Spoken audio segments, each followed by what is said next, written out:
Reported by CNN that the FBI briefed Donald Trump and briefed President Obama on a list of allegations against Donald Trump and his campaign concerning Russia.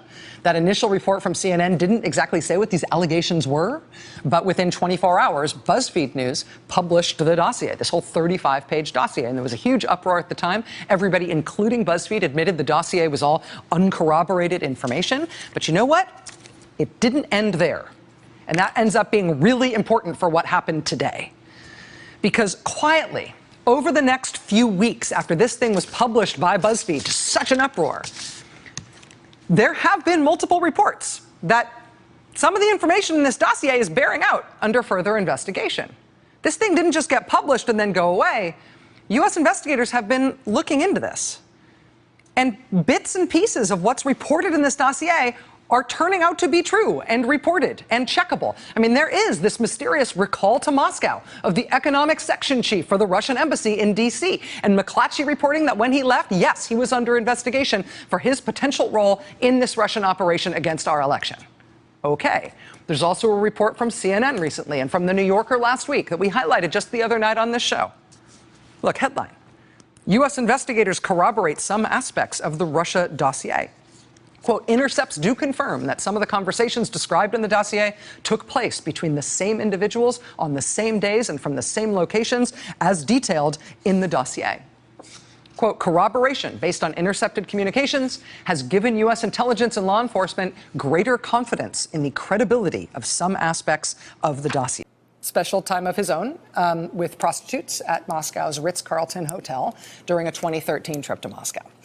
In his memos, Comey says Trump appeared fixated on that subject, raising the topic over and over again in their face-to-face encounters. At a White House dinner January 27th, Comey says the president said he had spoken to people who had been on the Miss Universe trip with him. They reminded him he didn't stay overnight in Russia for that.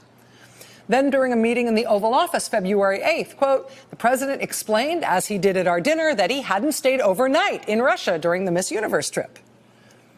This appears not to be a true claim by the president. Flight records obtained by Bloomberg News confirm that Trump landed in Moscow the morning of Friday, November 8th, 2013. He then departed Sunday, November 10th in the early morning hours, confirming that while Mr. Trump did not spend a full Saturday night, the night after the Miss Universe pageant, he did spend the previous night. He spent Friday night in Moscow at the Ritz-Carlton Hotel, which is reportedly the same day that he was offered the 5 Russian women to visit him in his hotel room. And of course, he didn't want that. In November last year, NBC News reported that Trump's longtime bodyguard, Keith Schiller, testified to Congress that on the day of their arrival in Moscow, a Russian offered to send 5 women to Trump's Moscow hotel room. Schiller told members of the House Intelligence Committee that he'd laughed at the offer and said, "We don't do that type of stuff." According to Keith Schiller, he and Trump laughed about the offer on their way back to the hotel room that night. He then testified that he stood outside Trump's hotel room for a while, and then he went to bed. One source telling NBC News, Schiller testified that he couldn't say for sure what happened during the remainder of the night. How should we think about this revelation? Joining us now is Julia Ainsley, NBC National Security and Justice. Should the DOJ target as part of their investigation? What specific figures in the Obama administration? Well, based on what I read, and I read pretty much what you read, it would be President Obama. He started it. And Biden was there with him, and Comey was there, and Clapper. The whole group was there. Brennan, they were all there in a room right here. This was the room.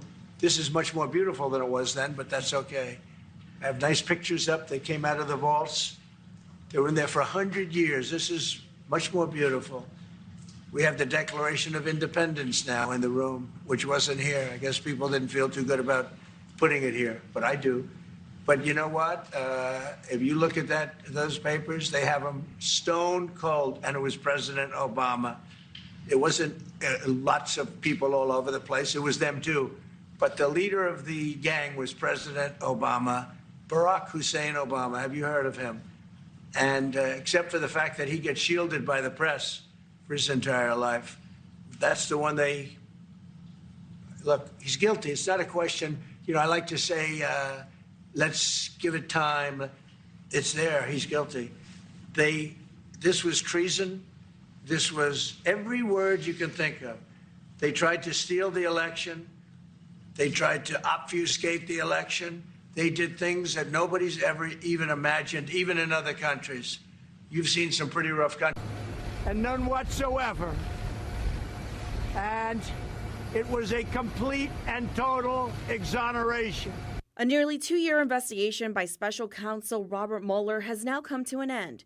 Over the weekend, Attorney General William Barr sent Congress a summary of the special counsel's investigation, saying there is no evidence the president colluded with Russia in 2016. There was no obstruction and none whatsoever. And it was a complete and total exoneration. The 4-page letter reads, "The special counsel's investigation did not find that the Trump campaign or anyone associated with it conspired or coordinated with Russia in its efforts to influence the 2016 U.S. presidential election." At one point, Barr summarized, saying the report did not conclude that the president committed a crime. It also does not exonerate him on the issue of obstruction of justice.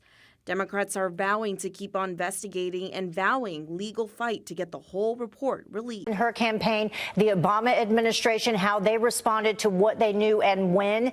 Here's what Rudy Giuliani had to say. He said there has to be a full and complete investigation with at least as much enthusiasm as this one to figure out where did this charge emanate, who started it, and who paid for it. So what would be the repercussions for any of those individuals? That is stuff that you keep out of politics. The Clinton plan intelligence. Exactly what was the Clinton plan? Based on declassified documents in the public record, there was intelligence information that was received at virtually the same time that the information came from the Australians. I mean, within a day or two. That intelligence included information that there was a purported plan designed by one of Mrs. Clinton's foreign policy advisors to create a scandal tying Donald Trump to the Russians. That's the essence of the intelligence as contained in the declassified information. Did the president receive this intelligence? On August 3rd of 2016, then Director Brennan had briefed the president, vice president, director of national intelligence, the FBI, the attorney general, and others. When you say the FBI, you mean Mr. Comey? He had, on August 3rd, it was conducted at the White House. It was Director Comey himself. So Mr. Comey knew about this. President Obama knew about this. Vice President Biden knew about this. But it wasn't provided to the agents on the case or provided to the secret FISA court. Is that correct? That's correct. The Steele dossier was entered in the congressional record. Was it true? I'm sorry, the Steele dossier? The Steele dossier was entered into our congressional record. Was it true? There is not a single substantive piece of information in the dossier that has ever been corroborated by the FBI or, to my knowledge, anyone else. Past few days, Director of National Intelligence Tulsi Gabbard has unveiled shocking new evidence that former President Barack Obama and top aides in the Obama administration conspired to subvert President Trump's 2016 election victory and undermine the democratic will of the American people. While publicly pretending to engage in a peaceful transfer of power, in private, former President Obama went to great and nefarious lengths to try to sow discord among the public and sabotage his successor, President Trump. The new evidence released by the Director of National Intelligence, who is here with me today, confirms that the Obama administration manufactured politicized intelligence, which was later used as the justification for baseless smears against President Trump in an effort to try to delegitimize his victory before he even took the oath of office. The truth is that President Trump never had anything to do with Russia, and the Russia collusion hoax was a massive fraud perpetuated on the American people from the very beginning. And the worst part of this is Obama knew that truth, and so did all of the other corrupt officials involved in this scam, including former CIA Director John Brennan, former Director of National Intelligence James Clapper, former FBI Director James Comey, former Deputy Director Andrew McCabe, and many others. Director of National Intelligence Majority Staff Report that was produced in September of 2020. The stunning revelations that we are releasing today should be of concern to every American. This is not about Democrats or Republicans. This has to do with the integrity of our democratic republic and American voters having faith that the votes cast will count.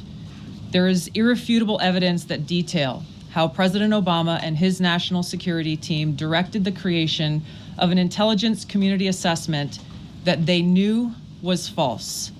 They knew it would promote this contrived narrative that Russia interfered in the 2016 election to help President Trump win, selling it to the American people as though it were true. It wasn't. The report that we released today shows in great detail how they carried this out. They manufactured findings from shoddy sources. They suppressed evidence and credible intelligence that disproved their false claims. They disobeyed traditional tradecraft intelligence community standards and withheld the truth from the American people.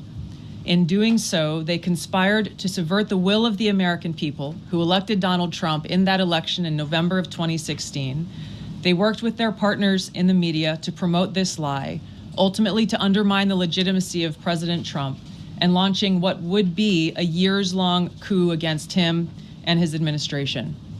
We're here today because the American people deserve the truth. They deserve accountability.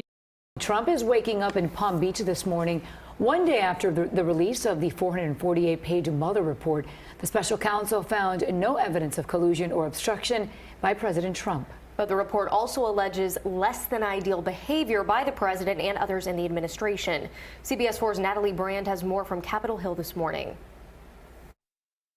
This special counsel's 448-page report did not find evidence of coordination or conspiracy between Russia and the Trump campaign in 2016. The president was frustrated and angered by his sincere belief that the investigation was undermining his presidency. The report did, though, detail multiple attempts by President Trump to thwart the investigation.